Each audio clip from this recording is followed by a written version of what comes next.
هلمند کې سږ کال د شفتالو په حاصلاتو کې زیاتوالی راغلی. د هلمند د کرنې ریاست مسؤلین وایي چې د تیر په پرتله سږ کال د شفتالو په حاصلاتو کې 10 سلنه زیاتوالی راغلی. مسؤلین زیاتوي چې سږ کال په دغه ولایت کې پر 1500 جریبه ځمکه د شفتالو باغونه جوړ شوي. کندهار کې د 250,000 امریکایي ډالرو په لګښت د خوراکي توکو د کیفیت معلومولو یو لابراتوار جوړ او ګټه اخیستنې ته وسپارل سو. د خوړو او درملو ملي اداره وایي د یادې ادارې له لوري په کندهار کې د 250,000 امریکایي ډالرو په لګښت د خوراکي توکو د کیفیت معلومولو یو لابراتوار جوړ او ګټه اخیستنې ته وسپارل سو.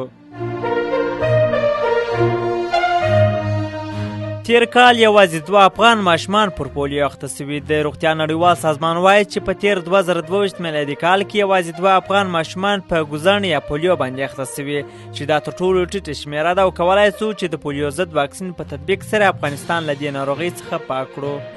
افغانستان او پاکستان په نړۍ کې 2 هغه هیوادونه دي چې پولیو لا هم له ماشومانو څخه قرباني اخلي.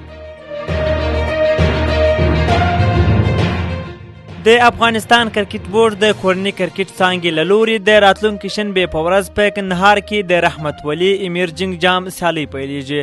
دغه سیالۍ چې سږ کال د یو ورځنیو سیالیو په بڼه ترسره کیږي د افغانستان د 19 کلونو ملي لوبډلې او کورني کرکټ ځلیدونکو لوبغاړي پکښې برخه لري چې په 4 لوبډلو کې به یو له بل سره سیالۍ ترسره کړي. د دوحې غونډې ته غبرګون سرپرست حکومت وایي افغانستان امن دی. سرپرست حکومت د افغانستان له خاورې د احتمالي ګواښونو په تړاو د دوحې غونډې د ځینو ګډونوالو اندېښنې بې ځایه او بې بنسټه ګڼي. د سرپرست حکومت د ویان مرستیال بلال کریمي وایي چې د افغانستان خاوره به د هیڅ هیواد پر وړاندې ونه کارول سي.